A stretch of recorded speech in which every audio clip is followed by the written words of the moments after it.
ಶಂಕ ಕೂಡ ತಗೊಂಡ್ ಬರ್ಬೇಕಾಗಿತ್ತು ಮಾಮ್. ಯಾಕೋ ಹಾವು ಬಂದು ಕಚ್ಲಿ ಅಂತಾನಾ? ನೈನಿ ಅಂದ್ರೆ ತುಂಬಾ ಒಳ್ಳೆಯವಳು. ಗಂಡಂಗೋಸ್ಕರ ತನ್ ಪ್ರಾಣ ಬೇಕಿದ್ರು ಪಣಕ್ಕಿಡ್ತಾಳೆ. ನೀನ್ ಮಾಡಲ್ವಾ? ಹೇ, ಇಡೋದಕ್ಕಿದೇನಾದ್ರೂ ಅರಳಲ್ ಕಲ್ಸಿದ್ ಸಣ್ಗೆನಾ? ಖಂಡಿತ ಇಡಲ್ಲ. ನಿಮ್ಮಂತವ್ರಿಗೆ ಖಂಡಿತ ಪ್ರಾಣ ಒತ್ತ ಇಡಲ್ಲ.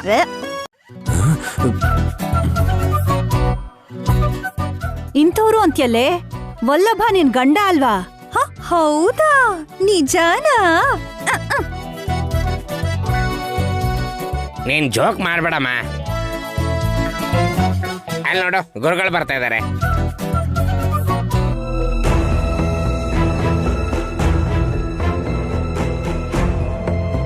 ಸುಮನಾ, ರೆಡಿನಾ? ಯಾಕೆ ಫೋರ್ಸ್ ಮಾಡ್ತಿದ್ದೀರಾ? ನಿಮ್ ಎಲ್ರಿಗೂ ನನ್ ಕಂಡ್ರೆ ಯಾಕಿಷ್ಟು ದ್ವೇಷ?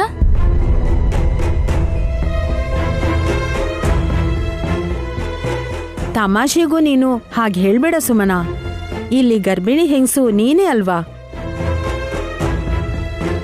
ತಾಯಿ, ಮಹಾತಾಯಿನ ಭುಜದ ಮೇಲೆ ಕೂರಿಸ್ಕೊಳ್ಳೋಂತ ಮಹಾಭಾಗ್ಯ ಸಿಕ್ಕಿದೆ ಮಾತೆ ನಿಮಗೆ. ಗಾಯತ್ರಿ ನನ್ ಮೇಲೆ ಈಗ್ಲೇ ಕೊಡಿಸ್ಬಿಡ್ತೀರಾ? ಮಗುನ ಹೆತ್ತ ಮೇಲೆ ಅದನ್ನ ಎತ್ಕೊಳ್ಳೋ ಜವಾಬ್ದಾರಿ ಕೂಡ ತಾಯಿಗಿರ್ಬೇಕು ಸುಮನ.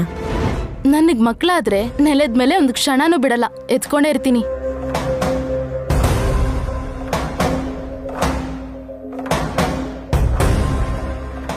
ನೀನ್ ಎತ್ಕೊಳಕ್ ಆಗಲ್ಲ ಬಿಡು.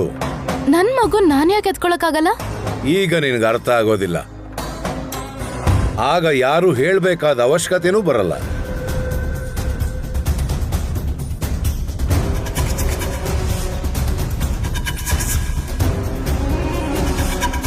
ಆ ಗುರುಗಳ ಮಾತಲ್ಲಿ ಅಂತರಾರ್ಧ ಬೇರೆ ಇರುತ್ತೆ. ಸುಮ್ಮನೆ ಅದ್ರ ಬಗ್ಗೆನೇ ಯೋಚನೆ ಮಾಡ್ತಾ ತಲೆ ಕೆಡ್ಸ್ಕೊಬೇಡಿ ಸುಮನ. ನೈನಿ, ವಿಶಾಲ್, ಗಾಯತ್ರಿನ ಸುಮನನ್ ಭುಜದ ಮೇಲೆ ಕೂರ್ಸಿ.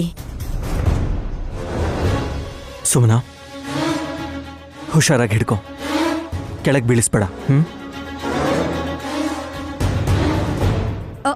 ಸುಮ್ಮನಾನೇ ಬಿದ್ದೋಗ್ಬೋದೇನೋ, ಹುಷಾರು. ನೀನ್ ಸುಮ್ನೆ ರೇ.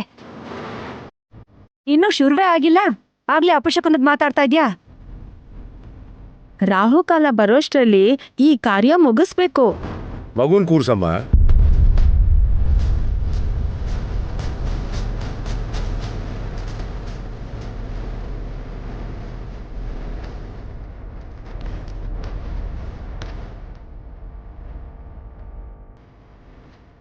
ತುಂಬಾ ಭಾರ ಇದ್ದಾಳೆ ಇವಳು. ಅವ್ರ ಅಮ್ಮನ್ ತರಾನೇ. ನಿಮಗ್ ಹೇಗ್ ಗೊತ್ತು? ಅಯ್ಯೋ, ನಿನ್ ತಲೆನೋವು ಕಣೆ. ಏನೇ ಹೇಳಿದ್ರು ಕೌಂಟ್ರ್ ಕೊಡ್ತೀಯಲ್ಲೇ. ಸ್ವಾಮೀಜಿ, ಗಾಯತ್ರಿನ ಸುಮನ ಭುಜದ ಮೇಲೆ ಎತ್ಕೊಂಡ್ಲು. ಮುಂದೇನು? ವೈಶಾಖ ಮಾಸಕ್ಕೆ ಮಹಾದವ ಮಾಸ ಅನ್ನೋ ಇನ್ನೊಂದು ಹೆಸರು ಕೂಡ ಇದೆ.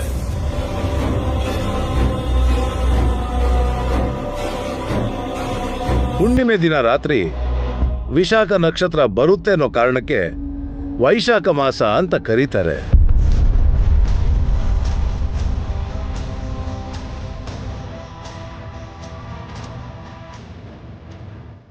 ಚಿಕ್ಕ ಮಕ್ಕಳಲ್ಲಿ ಶ್ರೀಮನ್ನಾರಾಯಣ ಇರ್ತಾನೆ. ವೈಶಾಖ ಮಾಸಕ್ಕೆ ಮುಂಚೆ ಜ್ಯೇಷ್ಠ, ಆಷಾಢ ಮಾಸ, ಈ 3 ತಿಂಗಳು ವಿಷ್ಣು ಪರಮಾತ್ಮ ಭೂಮಿ ಮೇಲೆ ವಿಹರಿಸ್ತಾ ಇರ್ತಾನೆ.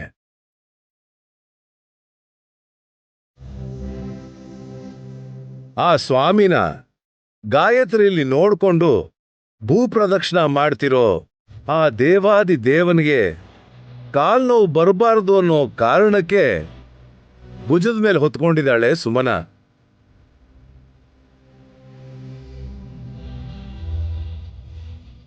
ಈಗ ಆದಿಶೇಷ ಬಂದು ಹುಣ್ಣಿಮೆ ಚಂದ್ರನ ಅಡ್ಡ ನಿಲ್ತಾನೆ.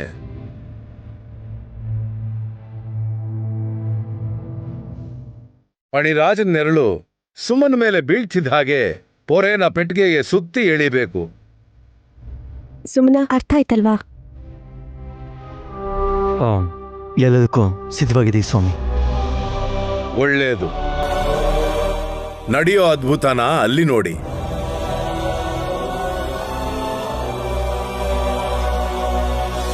ಅನುಮತಿ ದೇವರ ಆಜ್ಞೆ ಇದ್ದಂತೆನೆ ನಡೀಲಿ ಬಿಡಿ. ಓಂ ಶ್ರೀ ಮಾತ್ರೇಯ ನಮಃ.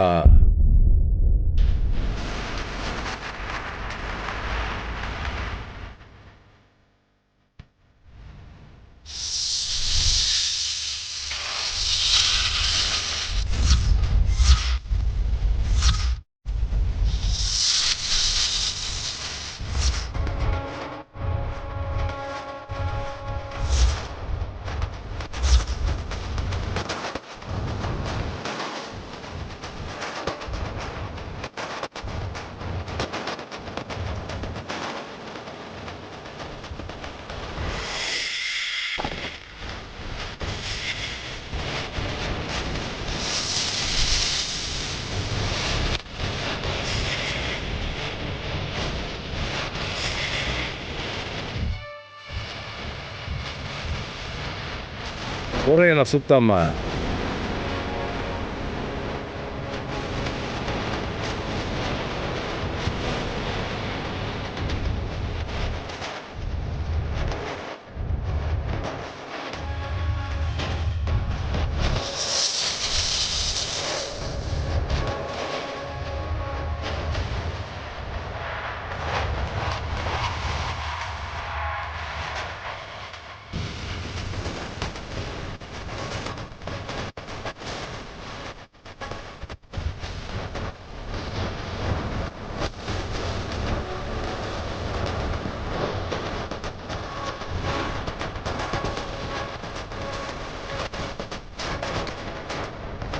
ಮಣಿರಾಜ, ನಾಗರಾಜ, ನಿನಗೆ ಶತಕೋಟಿ ವಂದನೆಗಳು, ಜಯಾಭಿವಂದನೆಗಳು.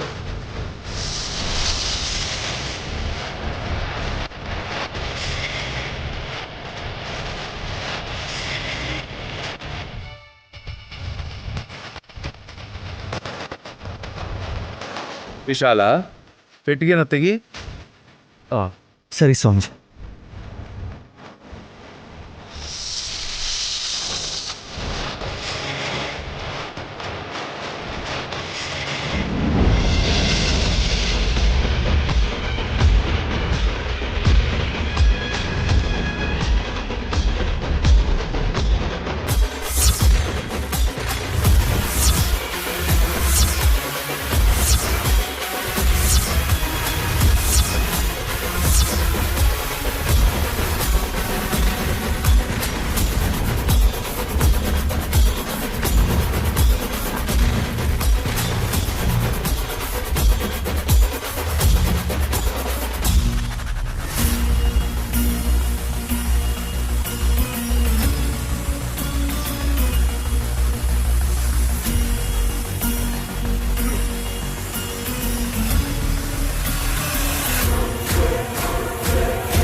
ಏನಿದು ಕೈ ತರ ಇದೆಯಲ್ಲ?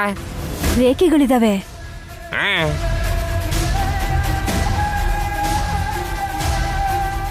ಅದು ಹಸ್ತಮುದ್ರೆನಾ? ಹೌದು ಮಾತೆ.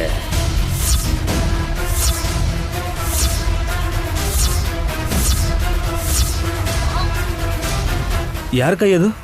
ಗಾಯತ್ರಿ ಅಮ್ಮವ್ರ ವಾಮ ಹಸ್ತ, ಎಡಗೈ ಹಸ್ತ ರೇಖೆ.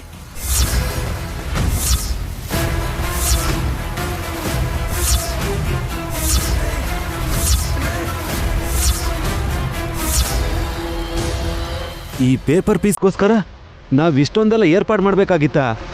ಬೆಲೆ ಇಲ್ಲದೆ ಇರಲ್ಲ ವಲ್ಲಭ.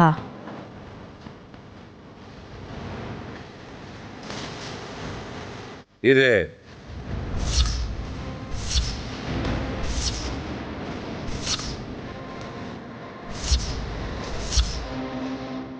ಅದೇನಂತ ಹೇಳಿ ಸ್ವಾಮಿ. ಡಮ್ಮೋ ಡಮ್ಮ. ಅಂಬಾ ಶಿವಶಂಭೋ. ಮಧ್ಯದಲ್ಲಿ ಏನಯ್ಯ ನಿಂದು? ರಾಹುಕಾಲ ಬಂದಾಯ್ತು ಮಾತೆ. ಅದ್ರ ಬಗ್ಗೆ ಇವಾಗ ಮಾತಾಡಬಾರ್ದು.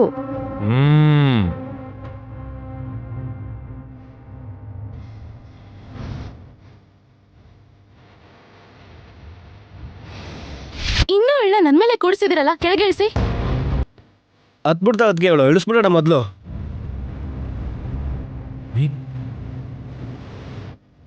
ಸ್ವಾಮೀಜಿ, ಇಷ್ಟು ವರ್ಷಗಳು ಈ ಕಾಗದ ಭದ್ರವಾಗಿರಬೇಕು ಅಂತ ನಮ್ಮಮ್ಮ ಯೋಚಿಸಿದ್ದಾರೆ ಅಂತಂದ್ರೆ ಖಂಡಿತ ವಿಶೇಷ ಇರಲೇಬೇಕು.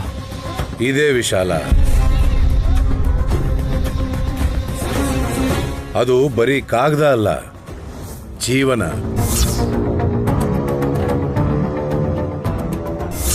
ಪುನರ್ಜನ್ಮ ತಾಳಿರೋ ಗಾಯತ್ರಿ ದೇವಿ ಹಸ್ತರೇಖೆ.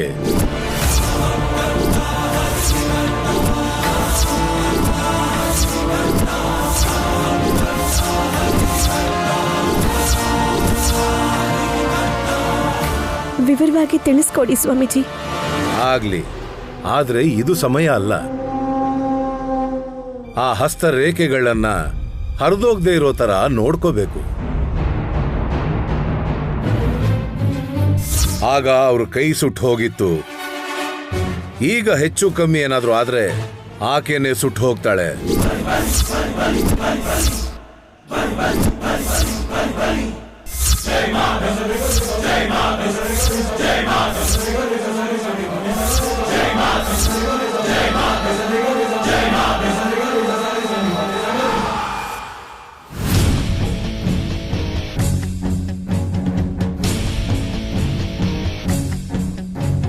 ಕೈಗೆ ಏನಾಗಿದೆ ವಲ್ಲಭ? ಮಾಮ್, ನನ್ನ ಕೈಯಲ್ಲಿ ಧನರೇಖೆಗೆ ಬದಲು ದರಿದ್ರ ರೇಖೆ ಇದೇನೋ ಅಂತ ಡೌಟು. ಯಾಕೆ ಹಾಗೆ ಅನ್ಕೋತೀಯ? ನಿನ್ ಹೆಂಡತಿ ಹಾಸಿನಿ ಹೆಸರಲ್ಲಿ 50 ಕೋಟಿ ಇದೆ. ಹಾಗನ್ಕೊಂಡ್ರೆ ನಾಳೆ ಸುಮ್ಮನಾಗಿ ಡೆಲಿವರಿ ಆದ್ರೆ ಅವಳ ಹೆಸರಿಗೂ 50 ಕೋಟಿ ಬರುತ್ತೆ. 100 ಕೋಟಿ ಆಸ್ತಿ ಇರೋ ಸೊಸೇಂದ್ರಿದ್ದಾರೆ ಅಂತ ನಿನ್ಗೇನಾದ್ರೂ ಕಿರೀಟ ಕೊಡ್ತಾರಾ? ಕೊಡಲ್ಲ. ನನ್ನ ಪರಿಸ್ಥಿತಿ ಕೂಡ ಅದೇ. ಹಾಸಿನಿ ಗಂಡ ಆದ್ರೂ ಕೂಡ ನನ್ನ ಹೆಸರಲ್ಲಿ ಒಂದು ಬೀಡಿಗಾಸ್ ಕೂಡ ಇಲ್ಲ. ನಿನ್ಗೀ ಯೋಚನೆಗಳೆಲ್ಲ ಗಾಯತ್ರಿ ದೇವಿ ಹಸ್ತರೇಖೆಗಳನ್ನ ನೋಡಿದ್ಮೇಲೆ ಬಂತು ಅಂತ ಅನ್ಕೋತೀನಿ. ಹೌದು ಮಾಮ್, ದೊಡ್ಡಮ್ಮನ ಹಸ್ತರೇಖೆಯಲ್ಲಿ ಅದೇನಂತ ಬರ್ದಿತ್ತೋ ಏನೋ, ರಾಣಿ ತರ ಬದುಕಿದ್ರು ಅಂತ ರಾಣಿನೇ ನಾನ್ ಬೇಟೆ ಆಡಿರೋ ವಿಷಯನ ನೀನ್ ಮರಿಬೇಡ ವಲ್ಲಭ.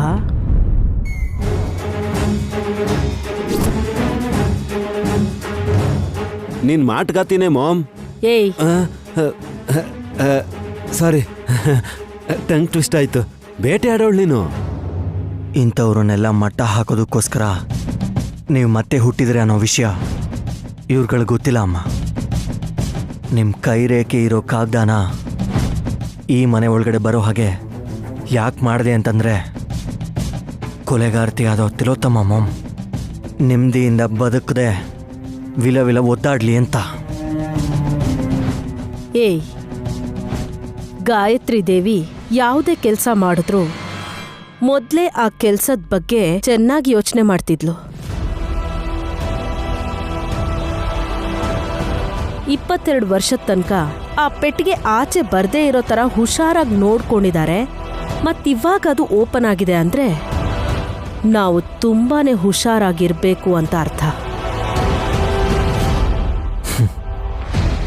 ನೋಡ್ದಿ ಅಮ್ಮ, ನನ್ನನ್ನು ಬೆಳೆಸಿದ ತಾಯಿಗೆ ಎಷ್ಟು ಬುದ್ಧಿ ಇದೆ ಅಂತ.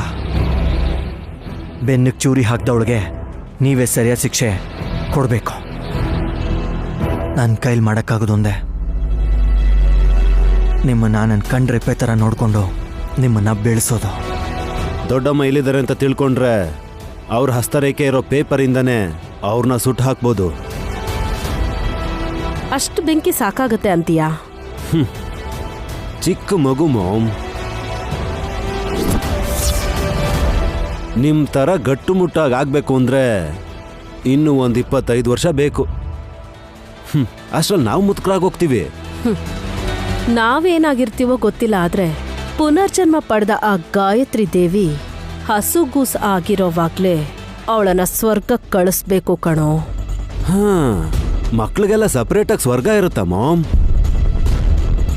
ತಮಾಷೆ ಅನ್ನಿಸ್ಬಹುದು, ಆದ್ರೆ ವಿಶಾಲಾಕ್ಷಮ್ಮನವರ ಭಕ್ತರಾಗಿರೋ ಗಾಯತ್ರಿ ದೇವಿ ಮತ್ತು ನಯನಿ ಅಂಥವ್ರಿಗೆ ಅಂತಾನೆ ಭಗವಂತ ಸ್ಪೆಷಲ್ ಅರೇಂಜ್ಮೆಂಟ್ಸ್ ಮಾಡ್ತಾರೆ.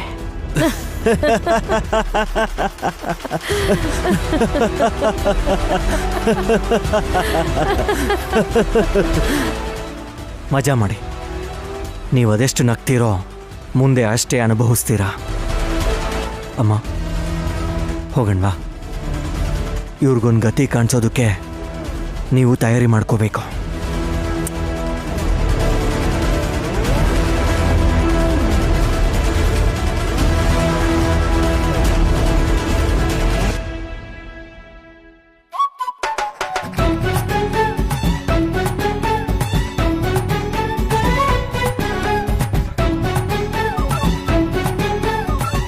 ಏನ್ ಮಾಡ್ತಿದ್ಯಾ ಹಾಸ್?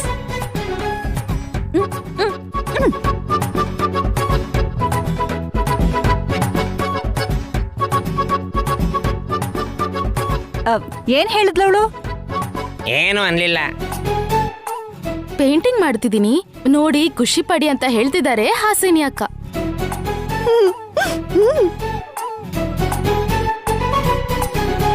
ಯಾವ ಗೊಂಬೆ? ಬೊಂಬೆಯಲ್ಲಿದೆ. ಸುಮ್ನೆ ಗೀಚ್ತಿದ್ದಾರೆ. ಇದ್ರ ಬದಲು ಗೋಡೆಗೆ ಪೇಂಟ್ ಮಾಡಿದಿದ್ರೆ ಕೊಳೆ ಆದ್ರೂ ಕಡಿಮೆ ಆಗ್ತಿತ್ತಲ್ಲಕ್ಕ. ಆ ಕೆಲಸ ಮಾಡ್ಬೇಕಾಗಿರೋದು ನೀನು. ನಾನ್ ಅದನ್ ಮಾಡ್ಬೇಕಾ? ಇಲ್ಲ ಅಂದ್ರೆ ಕನ್ನ ಹಾಕ್ತೀಯಾ? ಗಂಡಂಗ್ ಅನ್ನ ಹಾಕಿದ್ರೆ ಸಾಕು, ಅದೆಲ್ಲ ಯಾಕೆ ಬೇಕು? ಏನ್ ವಿಶೇಷ? ಹಾಸಿನಿ ಅದ್ಗೆ ಕ್ರಿಯೇಟಿವಿಟಿ ನೋಡು ಬ್ರದರ್.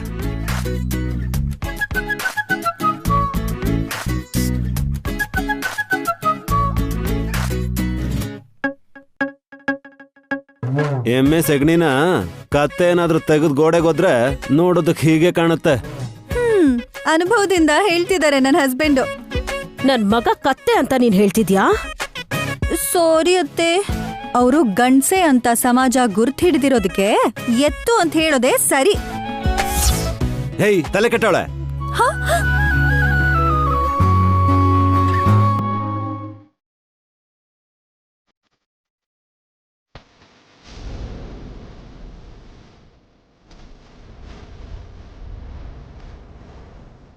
ಅಯ್ಯೋ ಗಾಯತ್ರಿ, ಇದೇನಮ್ಮ ಕೈಯೆಲ್ಲ ಬಣ್ಣ ಮಾಡ್ಕೊಂಡಿದ್ಯಲ್ಲ? ಗಾಯತ್ರಿನೂ ಪೇಂಟಿಂಗ್ ಮಾಡ್ತಾಳೇನೋ.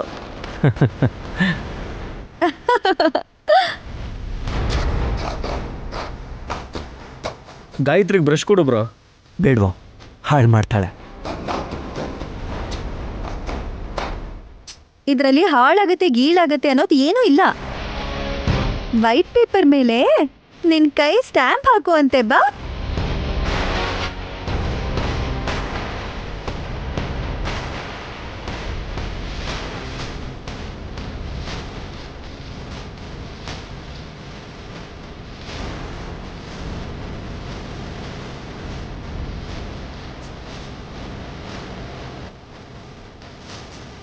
Wow, beautiful. ಈ ಬಂಗಾರಿ ಕೋಸು ಎಷ್ಟು ಚೆನ್ನಾಗಿ ಗೊತ್ತಿದೆ ಅಲ್ವಾ?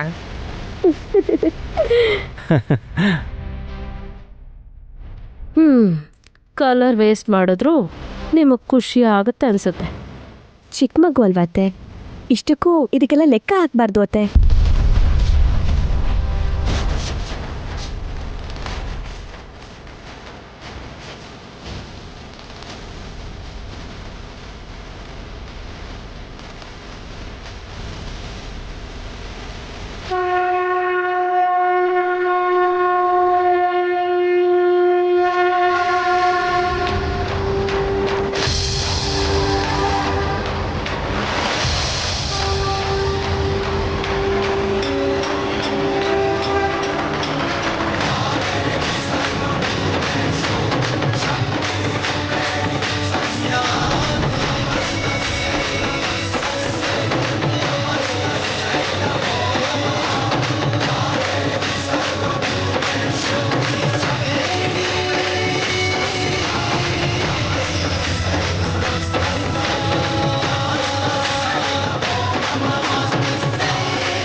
ಪೇಪರ್ ಮೇಲೆ ಹಾಕಿರೋ ಗಾಯತ್ರಿ ಕೈ ಗುರ್ತು ಗಾಯತ್ರಿ ದೊಡ್ಡಮ್ಮನು ನೋಡ್ಲಿ ಅಂತ ಪೇಪರ್ ಹಾರೋಗಿದೆ ಅನ್ಸುತ್ತೆ.